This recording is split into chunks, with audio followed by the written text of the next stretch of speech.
요나서의 저자 요나는 아미떼라는 사람의 아들로서 나사렛에서 북쪽으로 약 50km 정도 떨어진 가비헤벨이라는 곳에서 태어나서 여로보암 2세 때인 BC 803년부터 790년까지 약 13년 동안 이스라엘의 선지자로서 활동을 했던 사람입니다. 엘리야와 엘리사 다음으로 북이스라엘에 기록된 선지자들 중에서는 처음이었던 사람입니다. 유대인들의 전수에 의하면 열왕기상 17장 17절 이하에 등장하는 선지자 엘리야를 대접한 그 사르밧 과부의 아들로서 죽었다가 엘리야의 기도로 다시 깨어난 사람이 요나라고 합니다.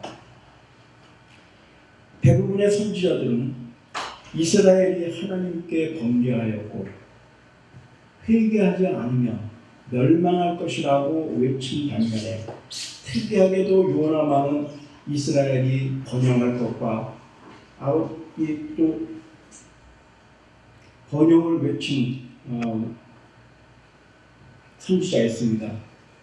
또한 여로보암 2세를 통한 영토 확장 등 그런 예언을 하였고 실제로 열왕기하 14장 24절에 보면 하맛 어귀로부터 아리바 바다까지 영토를 확장함으로 요나의 예언은 성취가 되었습니다. 그렇게 번영과 평온을 누리던 때 하나님께서는 요나를 부르셔서 이스라엘의 대적 아스르의 수도 니느웨에 가서 복음을 전파하라고 말씀하십니다. 너희가 회개하지 않으면 하나님께서 너희들을 멸망할 것이다 라고 외치라고 하나님께서는 요나를 부르셨습니다. 하지만 요나는 하나님의 말씀을 거역하고 니느웨가 아닌 다시스로 가려고 요바로 내려왔습니다. 이사야 66장 19절과 시편 72장 10절에 보면 다시스는 아주 먼 나라를 의미하고 있습니다. 하나님의 명령에 불만을 품은 요나는 하나님의 얼굴을 피해 먼 나라로 도망가려고 요바로 내려갔습니다. 요바로 내려가니 또 마침 다시스로 가는 배가 준비가 되어 있었습니다. 유다만 떠나면 하나님의 낯을 피할 수 있다고 생각한 요나는 얼른 뱃삭을 내고 그 배에 타고선 가장 밑에까지 내려가서 깊은 잠에 빠져버렸습니다. 그러나 하나님께서는 불순종한 요나를 그대로 두지 아니하시고 바다를 명하여 풍랑을 일게 하였습니다. 베테랑 선장도 또 많은 선원들도 이토록 사납고 커다란 풍랑을 경험한 적이 없었습니다. 그래서 그들은 당황하고 두려워합니다. 해안에 있는 모든 기물을 다 바다로 집어당겨서 배를 가볍게 합니다.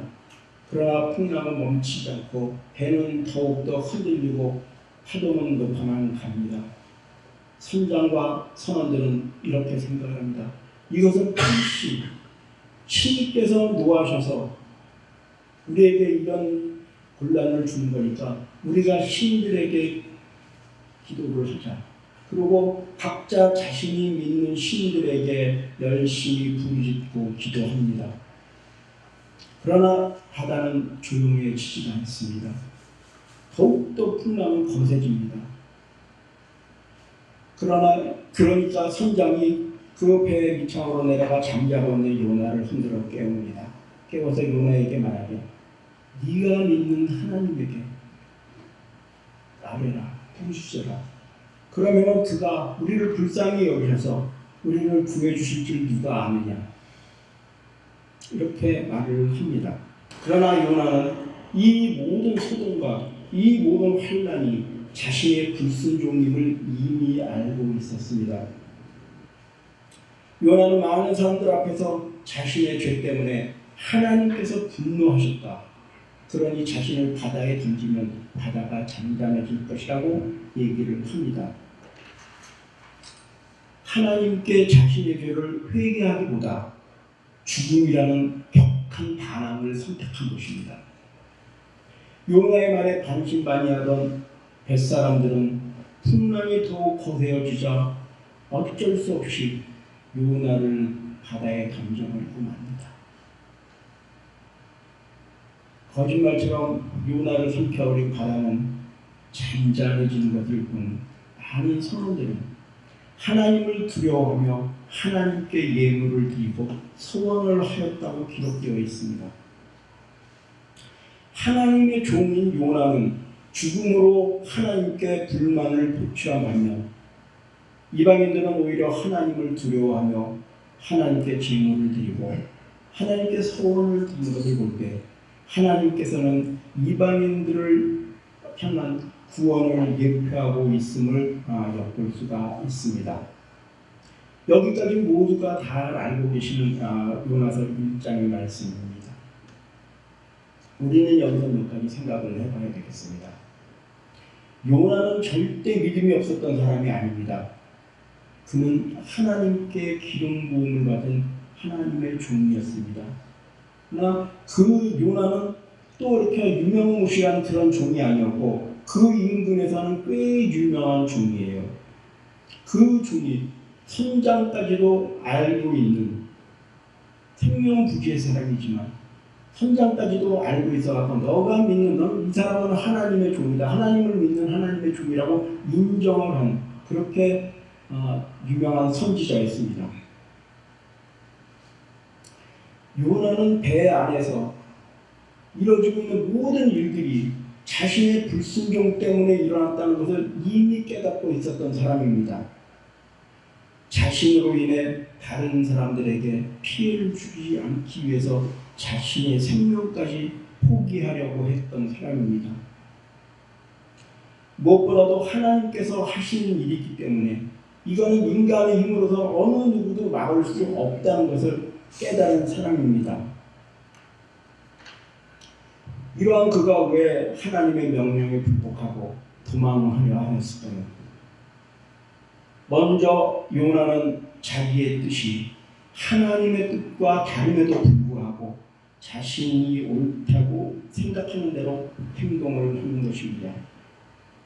그는 이스라엘의 번영과 죽음을 선포한 선지자로서 두고두고 이스라엘에게 위협이 될 아수르가 멸망하기를 내심 바라고 있었던 것입니다. 그래서 그들이 회개해서 하나님 앞으로 다시 돌아와서 용서를 받고 구원을 얻는 것을 좋아하지 않았던 것입니다. 우리는 때로 하나님의 생각을 무시하고 내 생각대로 내가 판단하는 것을 고집하는 순간들이 많이 있습니다. 아무리 내가 생각하는 것이 옳다고 하여도 그 생각이 하나님 앞에서는 불의가 될 수 있음을 깨달아야 합니다. 이것이 분명 하나님의 뜻일 거라고 믿고 행하고 말할지라도 그것이 하나님 보시기에 악일 수도 있다는 얘기입니다. 바로 사탄이 노리는 것이 바로 이 하나님의 뜻이라고 믿고 확신하는 자들이 고정관념입니다. 예를 들어보겠습니다. 예수님께서 탄생하실 때 멀리서 동방박사 세 사람들이 별을 보고 잘 따라왔습니다. 유대 땅에 이르러서 이 사람들은 별을 따라서 계속하는 것이 아니라 먼저 유대인의 왕으로 태어나신 이는 분명히 왕궁에서 태어날 것이라는 생각을 하고 헤롯궁을 찾아 들어갔습니다. 그 결과가 어떻게 됐습니까? 정말 수많은 어린아이들이 목숨을 잃는 그런 우를 범하고 말았습니다. 서커스단의 조련사들이 그 등치 큰 코끼리를 조련시키는 방법 중에 하나가 그 크고 힘이 센 코끼리도 어쩔 수 없는 그런 큰 기둥에다 굵은 밧줄로 목을 메어서 놓는다고 합니다. 그러면 코끼리는 자기 힘만 믿고 기둥을 쓰러뜨리려고 끈을 끊어보려고 온갖 노력을 한답니다. 그렇게 며칠, 몇 주, 몇 달이 지나면 코끼리도 체념을 합니다. 이거는 내 생각으로는, 내 힘으로는 전혀 어떻게 할 수가 없는 거다. 그리고 책령을 한다고 합니다. 그때부터 조련사들은 점점 얇은 줄로 바꿔간다고 합니다. 끝내 조련사가 들고 있는 정말 간단한 밧줄 하나, 조그만 몽둥이 하나에도 코끼리는 책령을 하고 순종을 한다는 것입니다. 고정관념이라는 것은 이렇게 사람에게나 짐승에게나 무서운 것입니다. 사탄도 이 고정관념을 이용을 합니다. 맹목적인 믿음은 오히려 하나님의 영광을 가릴 수 있다는 점을 명심해야 합니다. 요나 역시 이런 고정관념에 잡혀 있었습니다. 너무나 확고한 선민의식, 즉 이스라엘 외에는 구원이 없다는 그 철두철미한 선민의식, 그래서 이방인인 니느웨 백성에게는 구원이 있을 수 없다는 그런 생각이 하나님의 명령에 순종하지 않았던 것은 아닌가, 이렇게 생각을 한번 해봅니다.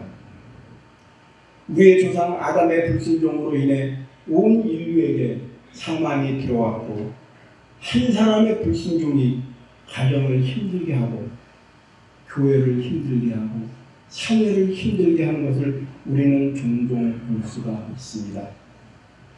오늘 본문에 보면 3일 밤낮을 물고기 뱃속에서 회개하는 요나의 기도가 기록되어 있습니다.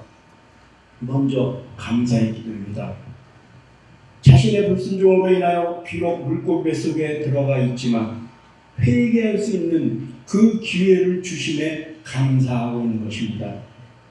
다시스로 가는 배 안에서 죽은 듯이 잠만 자고 있던 요나가 이제 정말 물고기 뱃속에서 죽음을 목전에 둔 그 상황에서 하나님께 기도하고 있는 것입니다. 누가 보아도 감사할 조건이 하나도 없습니다. 그 감사와 그러나 요나는 그 감사할 조건과 환경이 아님에도 불구하고 요나는 하나님께서 자신에게 회개할 수 있는 기회를 주신 것에 감사를 하고 있는 것입니다.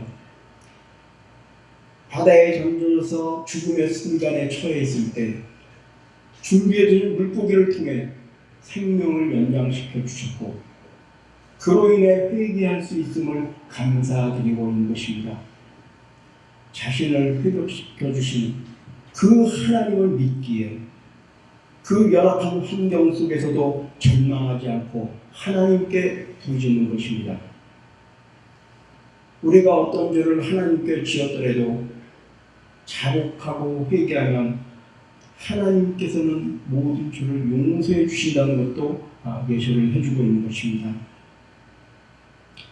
하나님께 우리가 범죄하여 고통과 절망 중에 처했을지라도 우리의 죄를 자백하고 하나님 앞에 회개하면 하나님께서는 용서하시는 것은 물론이고 다시는 우리의 죄를 기억조차 하지 않으신다고 분명히 성경에서는 말씀하고 계십니다.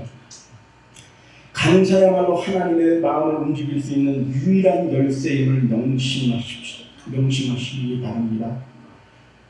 날마다 삶 속에서 감사의 조건을 찾아내어 감사를 생활화하여서 하나님께 영광 돌리는 삶을 살아가시는 저와 여러분 되시기를 주님의 이름으로 간절히 축원드립니다. 다음은 소망의 기도입니다.